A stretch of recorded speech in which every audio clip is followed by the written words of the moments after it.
주님 내 길 아시네. 흔들림 그 길에도 함께해. 주님 내 길 아시네. 멈춰진 나의 삶에도 늘 함께.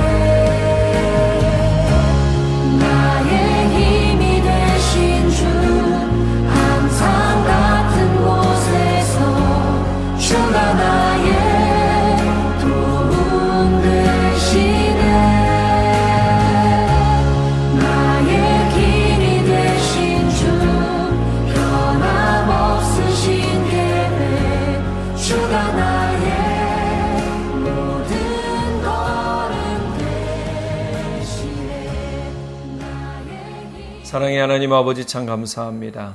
우리에게 놀랍도록 은혜를 베푸시며 주의 사랑과 소망 가운데 우리를 인도하여 주신 주님을 찬양하며 감사합니다. 오늘 이 새벽에 우리를 불러주신 주님께서 주의 말씀을 통하여 우리가 더욱 주님 앞에 서는 사람들 되게 하시고, 주님의 앞에서 신령과 진정으로 예배드리며 우리의 삶을 온전히 드리는 기쁨이 있도록 성령 하나님 함께해 주십시오. 우리에게 말씀의 지혜를 통해 세상을 넉넉히 이겨가며 세상 가운데 담대히 살아갈 수 있는 용기도 더해 주십시오. 믿고 감사드리며 우리 주 예수 그리스도의 이름으로 기도드렸습니다. 아멘. 사무엘이 왕을 세웠죠. 사울을 왕으로 세웁니다. 사울의 첫 번째 전쟁이 11장에서 있었습니다. 암몬 사람 나하스가 길르앗 야베스를 치러 왔고, 길르앗 야베스 주민들이 온 이스라엘의 용사를 찾는 전가를 보냅니다. 그때 왕으로 세워진 사울이, 왕으로 기름 부음 받은 사울이 하나님의 영에 감동되어서 그가 의를 가지고 주님 앞에 서서 모든 이스라엘의 용사들을 모으기 시작하죠. 함께 싸울 사람들을 모으기 시작합니다.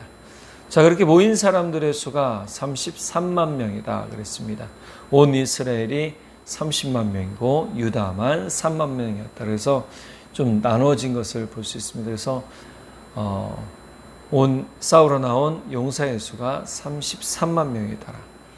자, 이때 야베스가 세 개의 진으로 사울이 세 개의 진으로 나누고 세 개의 부대로 나누고 맨 먼저 앞장서서 새벽 일찍부터 해서 한낮까지 싸워서 암몬 사람들을 다 쳤죠. 그리고 전쟁에서 승리합니다.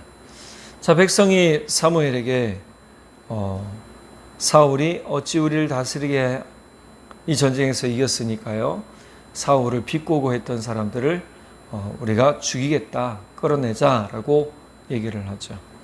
자, 사울이 이날은 하나님께 영광 올려드리는 날이다라고 얘기를 하고요. 모든 사람들이 길갈로 가서 거기서 여호와 앞에서 사울을 왕으로 삼고, 길갈에서 여호와 앞에 화목제를 드리고 사울과 이스라엘 모든 사람이 거기서 크게 기뻐하자. 이때 사무엘이 이스라엘 백성에게 한 얘기가 11장 14절에 나옵니다. 사무엘이 백성에게 이르되 오늘 오라, 우리가 길갈로 가서 나라를 새롭게 하자. 나라를 새롭게 하자라는 의미를 좀 잘 봐야 돼요. 나라를 새롭게 하자는 것은 하나님의 나라로 서자라는 거예요. 그동안 이방 민족들에 의해서 끊임없이 침략을 받아왔고 괴롭힘도 받았어요. 쫓아내지 못한 가나안 사람들에 의해서 때로는 고통도 받았죠. 우리가 앞서 블레셋에 관한 이야기를 들었지만, 블레셋이 이스라엘의 5개 성을 침략하고 지배했던 것을 볼 수 있잖아요. 자, 이러면서 하나님을 떠나는 사람들, 자, 그 가운데서도 우리가 사사기도 봤지만 가나안 땅의 토착신들을 섬기는 그러한 일들을 아무렇지도 않게 했던 사람들의 모습을 보면서 하나님께서 그럼에도 불구하고 이스라엘과 한 약속 때문에 이들을 지키시고 보호하신 것을 볼 수 있죠. 자, 그리고 이제 왕이 세워집니다. 왕으로 삼고 그 왕을 진짜로 추대하고 온 이스라엘이 한 마음이 돼서 왕으로 인정하게 되는 것이죠. 앞서 10장 후반절에서 왕으로 인정한 사람들이 있는 반면에 왕으로 인정하지 않는 사람들이 있었다는 걸 본다면 11장에서 이 전쟁의 승리로 말미암아 사울은 진짜 왕이 되었다는 의미를 가지고 있는 겁니다. 자, 그리고 사무엘이 12장에서 하나님께서 왕을 세우신 것이 너희의 요청으로 인해 세우신 거다라고 얘기를 하시고, 자, 그 다음에 사무엘 자신이 어려서부터 하나님의 전에서 자라고 하나님의 전의 모든 일들을 섬기고 행했던 것을 이야기하면서 자신이 정직했다라는 것에 대해서 이야기를 해요. 누구의 것을 빼앗았는가, 누구의 것을 속였는가, 누구를 압제하였는가, 또 누구를 어떤 재판이든지 굽게 하였는가라고 얘기를 해요. 자, 그러니까 백성들이 이렇게 증언을 하죠. 4절에 그들이 이르되 당신이 우리를 속이지 아니하였고 압제하지 아니하였고 누구의 손에서든지 아무것도 빼앗은 것이 없나이다. 사무엘은 제사장이었고 선지자였습니다. 선견자라고 성경에는 나오죠. 선지자였습니다. 그런데 이 사무엘은 정직한 사람이었다라고 얘기를 해요. 그럼 이건 비교를 해볼게요. 앞서 엘리의 제사장 아들들의 일들을 보면 그들은 빼앗았습니다. 그들은 속였습니다. 그리고 사무엘의 아들들은 어땠습니까? 이게 시초가 되긴 했지만 사무엘의 아들들이 재판을 굽게 했죠. 뇌물을 받고 재판을 굽게 했어요. 이런 이유로 인해서 어떻게 해요? 왕이 세워지게 된 것이고 사람들의 불만이 극에 달했다는 것을 볼 수 있죠. 자, 여기서 보면 사무엘은 정직한 것이, 하나님 앞에서 정직한 것이 사람들에게도 큰 유익이라는 것을 알 수 있고 자기 삶에서도 큰 유익이 된다는 사실을 보여줄 수 있어요.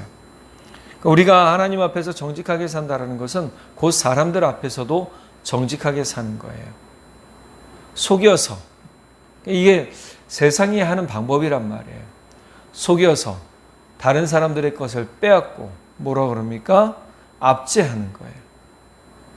압제라는 것은 우리가 요즘 하는 말로 가스라이팅해서 빼앗는 것을 이야기하죠. 그 사람들이 마음을 못 쓰게 하고 생각 못하게 하고 주눅 들어서 그 말에 복종하게 하는 거예요. 자, 그러면 이 압제는 그 당시에 또 다른 방면으로는 힘으로, 공포로 압제하는 거죠. 사무엘은 다른 사람들을 공포로 압제하지 않았어요. 하나님의 말씀을 통해서 하나님의 의가 또 하나님의 올바름이 어디에 있는지를 보여주고 그 길을 가도록 권면하고 알려주었죠. 우리가 하나님을 바로 섬긴다는 것은 하나님의 바른 길을 가는 것이다 라고 얘기를 하는 것이에요. 또 한 가지 앞서 말한 것처럼 다른 사람을 속인다는 것은 결국 하나님을 속이는 거예요. 그건 자기 자신도 속이는 거죠. 우리가 자꾸 속이는 말을 하고 거짓말을 하기 시작하면요, 그게 습관이 됩니다. 바늘도둑이 소도둑 된다라는 말은 바늘도둑, 즉 조그마한 것 하나 훔친 것에 대해서 거짓말하거나 만약 자기 아들이 그랬다고 쳐도 거짓말하는 것을 속이는 것을 감춰주면 그 다음부터 아무렇지도 않게 더 크게 그런 일을 한다라는 것이죠. 그러니까 죄책감이 없어져요. 죄의식이 없어지는 거예요. 이것이 죄라고 처음에는 깨달았는데 덮어주고 그냥 눈 감아주니까 해도 되나 보다라고 생각하는 거예요. 저는 말씀드리고 싶어요. 우리 예수 믿는 사람들, 그리스도인들이, 죄의 자녀들이 정직한 말을 하는 사람들, 또 정직한 행동을 하는 사람들 되기를 간절히 바랍니다. 때론 정직한 것 때문에 손해볼 수 있어요. 그런데 정직하면 당당할 수 있어요. 왜요? 책 잡히지 않거든요. 정직하면 기쁨이 임해요. 왜요? 하나님께서 그를 의롭게 보시기 때문이에요. 그러니 우리는 정직한 것, 속이지 않고 정직한 것이 우리에게 너무너무 귀한 일이란, 복을 얻는 일이라는 사실을 기억하고 바라봐야 될 줄 믿습니다. 세 번째로 오늘 뭐라고 얘기합니까? 빼앗지 않았다.